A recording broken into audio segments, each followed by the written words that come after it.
Right now, if we look around, things seem different. And they are. No longer are we free to act without intention, for your intention determines your impact.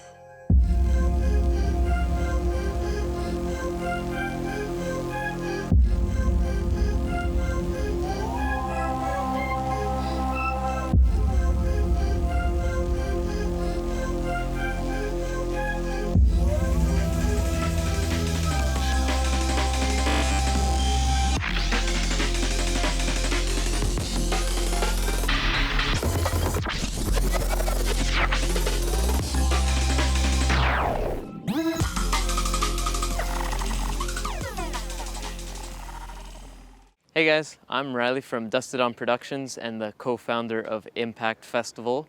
So I'm here to discuss today digital festivals and how the industry is moving towards this new and exciting movement.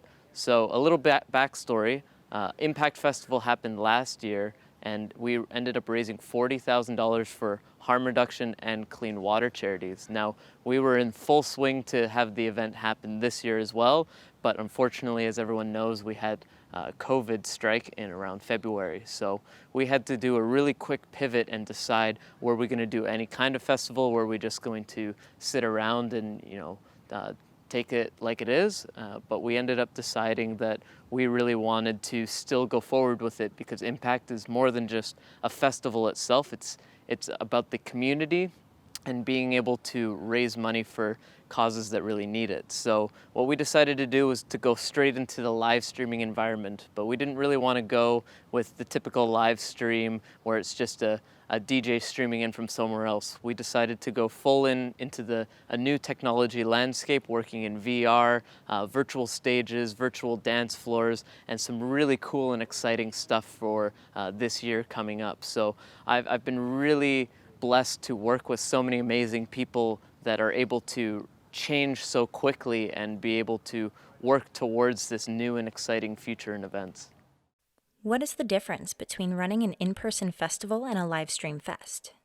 So the difference between a live stream festival and an in-person festival typically is that we're doing it 100% digitally, right? So we're moving away from speakers and lighting and the physical setup, all the volunteers, the medical team. So we're taking away those variables which can be very challenging, but we're moving into the other landscape where now we have to deal with a lot more of technical difficulties, broadband streaming, having solid internet connections, and even reworking our entire team because a lot of those members may not have had enough experience or knowledge within the technology field that we had to kind of change the team around and find new people that are willing to work with us moving forward for this festival.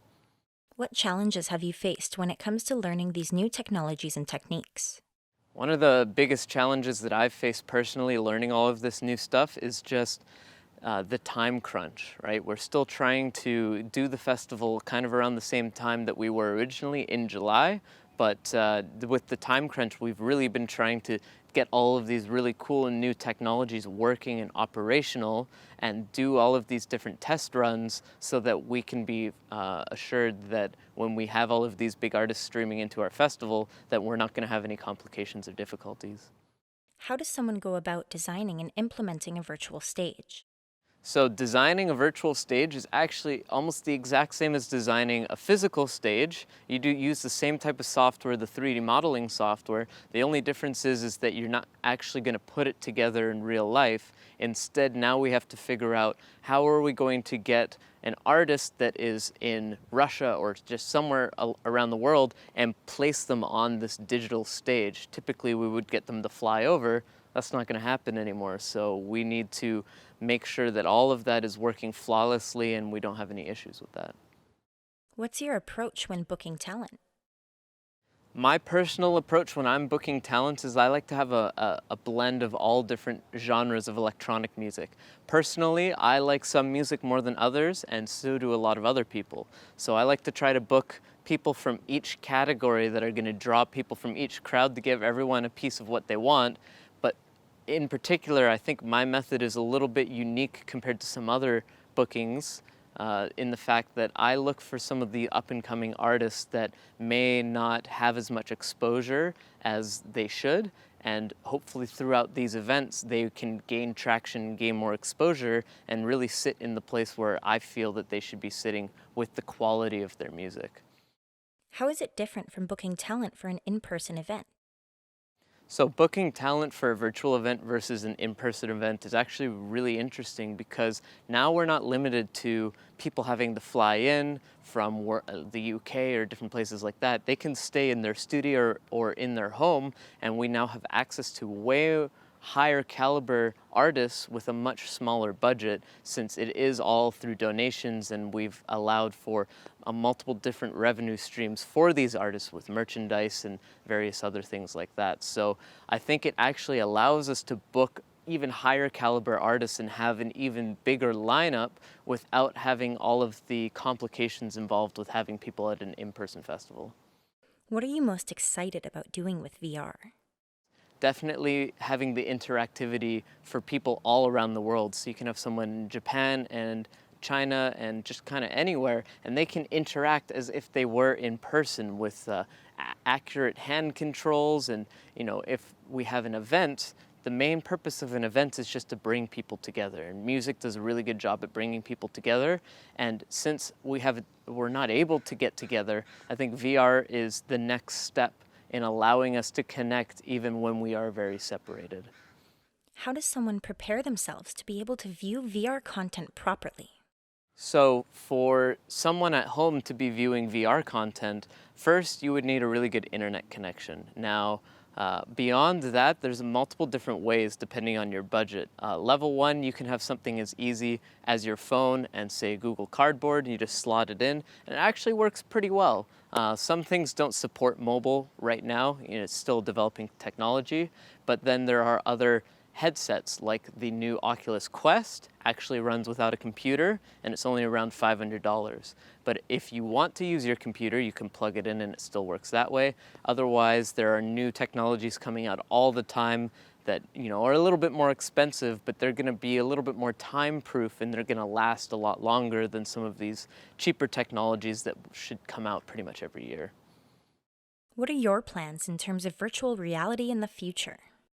So my plans in particular for VR is firstly doing VR events with digital stages. But in the near future, I want to move towards doing 360 filming of live events once we're allowed to do these live events again, and have this overlaid experience where you have people at the event itself, but you can still have avatars in this augmented reality experience. And so it kind of takes the best of both worlds. And if you can't be at that physical event, maybe you have an injury, maybe you're sick, maybe you live really far away, now you have the ability to access these events, or at least that's going to be my goal within the next few years.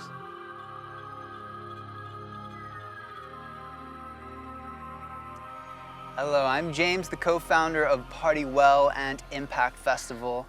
This lockdown, as you can imagine, has been a bit of a roller coaster for us. At first, it was an extreme challenge, but the silver linings that have come through it are actually far beyond what we could have achieved for our in-person festival.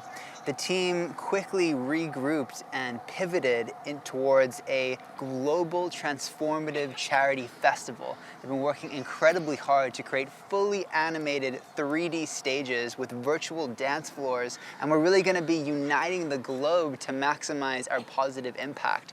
We have a social platform that empowers people, and we really want to thank you, the participants, for making your own positive impact in this world. What is impact culture? Impact is a culture of non-judgment and authenticity. We don't judge others for being their true selves, and because people feel that they can be whatever they truly are inside, they're able to fully express themselves and be who they're destined to be. How was impact culture created, and where did the inspiration come from? Well, impact culture was created on the dance floor. People would express themselves, and I think it's because Partly from the love leaders who enforce a positive message straight from the get-go. We give people a challenge to spread love while they're participating in this festival. And it's from that this immense amount of positivity is created, and then people feel comfortable to express themselves. It was definitely inspired through Shambhala Music Festival, where people would be fully expressive and hone in on their true selves, and then end up taking this into their everyday life where they can live with more trueness and more passion with what they do that is really themselves. What is the future for impact culture, and how can we continue to spread the message? The future of impact culture is global. It's decentralized across the globe, and it's through these different technological mediums that we're able to positively spread this culture around the world. What are the core 4 values? Positive impact, number 1. Number 2 is transformational growth. The 3rd is connected community. And then the 4th is radical responsibility. What do they each represent for you? Positive impact is really the fundamentals of why we do what we do. It's to make the world a better place. And I categorize this in 3 key areas. It's personal positive impact, how to better yourself. It's social positive impact on your social circles, your friends and your family. And then it's societal positive impact. This is the greater good, people you've never met yet. Transformational growth is about continual evolution of the self. It's about continually striving to grow a little bit each day. And this is the daily practice that you can put, whether if that's learning new materials, whether if it's striving to be the better version of yourself, or maybe it's through a radical experience like at a festival where you can maybe attend something that could lead you down a path that is vastly different to what you were heading down before. That's really transformational growth. And the 3rd is connected community. You know, it's one of the fundamentals of mental health is having a community of people that you can be connected to that will support you in time of need. And so now that there's so much isolation in the world, this is even more important. So that's why we've not only put together this digital festival, but also created our own social platform where the community can engage with each other, and consistent live streams every single weekend. We're creating virtual dance floors for all of the live streams that are happening across the internet so that people can stay connected, still dance with each other, still bond on deeper and intimate levels. And the 4th one is radical responsibility. If you don't have a responsibility for what you are obligated to do, or what your personal responsibilities are, or the things that you must follow through on in life, then none of the others can really take place in any meaningful way. So by being radically responsible, we take complete ownership of what we're meant to do. What we speak is what we do. How can we integrate these values into our everyday lives? So there are many ways. So for positive impact, I mean, as I said, there are 3 different categories in which you can make a positive impact. In terms of self-care, you know, how can you take care of yourself, whether that's eating healthily, whether that's exercising, or just putting in time to take care of yourself and connect with people. In terms of transformational growth, you can attend courses, you can pursue things, you can learn on a daily basis and continually strive to grow. In terms of connected community, maybe it's FaceTiming a family member, maybe it's messaging a friend and just letting you know that you're there for them, or you know, having a socially distant meetup in these times.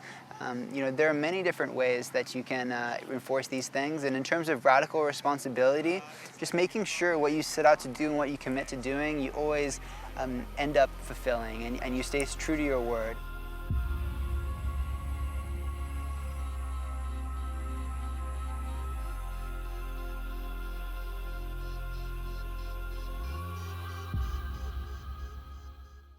What are the causes that Digital Impact Festival will be donating to?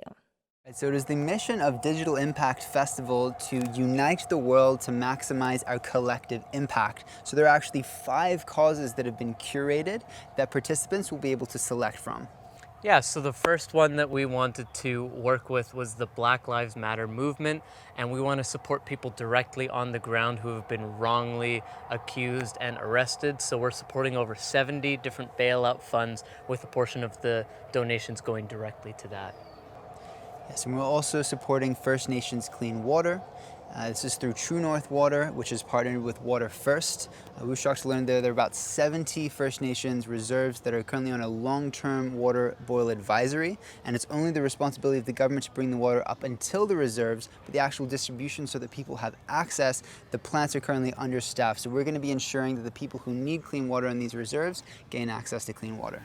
And another one that we're supporting, this one's directly through the Enough Foundation. We're going to be matching up to a certain amount of donations, is the Canadian Mental Health Association. Now more than ever, mental health is a really important focus for us, so another portion is going to be going to that charity. Right, and impactors will also have the option to support Impact Festival Society, which is an investment in future fundraising events so that we can raise even more for these great causes.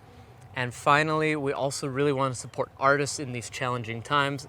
They can't be touring right now, and so they're losing out on a lot of revenue. So if we really want to support the artists that we love, we've basically come up with a bunch of different ways that we can help support these artists, and we'll show you more about those in the future.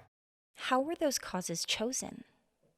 Right, so we actually put the vote out to the community through what's called the Impact Tribe, our official Facebook group, and also through our Facebook pages. So the community has been very active in suggesting different causes and voting upon them. So it's really a community decision on which of these causes we're going to be supporting. How much will be donated, and where can someone donate? So we're going to have an even split between all of the charities, and the Canadian Mental Health Association is going to be matched with the Enough Foundation. You guys are going to be able to donate directly through links that we're going to provide during the live stream, and also we'll be posting those links on our social media, so make sure that you guys follow us there to stay up to date.